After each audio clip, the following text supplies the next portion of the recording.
How we go about this proper finishing using this pony wall on top of the concrete wall, we'll go right up to the top plate here now and show what some of the most important things happen to be. One of them being air movement between the joists out behind the insulation that you can see here. In this particular case, this home dates itself because the craft paper with the moisture barrier in the back goes back well into the 70s. Now, dealing with the concrete wall first, I want to prepare it for the poly vapor seal.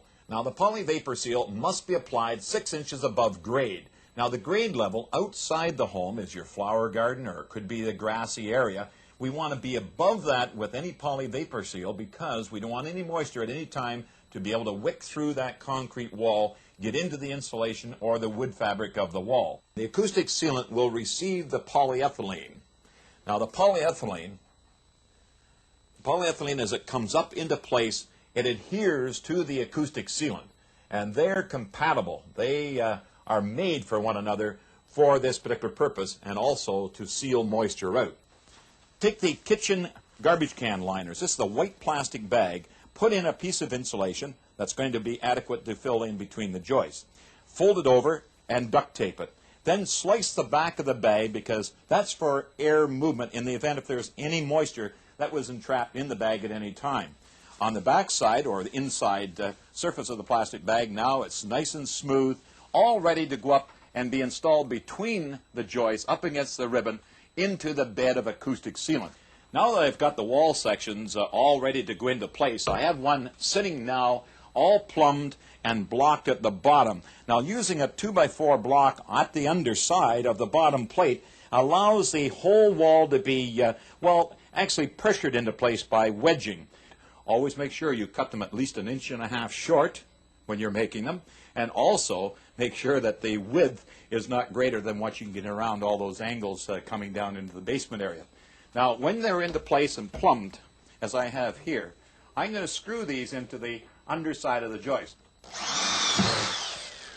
And down at the bottom, all we'll require to do is put a nail down through the bottom plate, through the block, and into the concrete. Now that we have some of the insulation installed, let me show you what's taking place.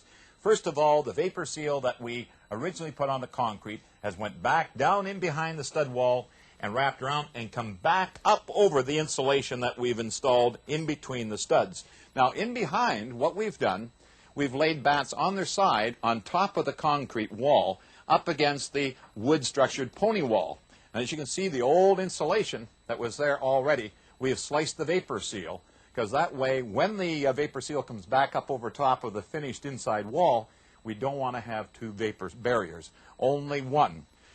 Now, here's where the polyethylene vapor seals come down under the wall, up and terminated at this point. Now, we've added vapor barrier to the top of the plate. We've sealed it in with acoustic sealant caulking, down and overlapped 1 foot.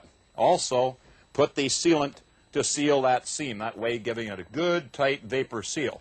Now, all we have to do to finish this wall off is staple it. And always staple right at the point of the acoustic sealant, as you can see here.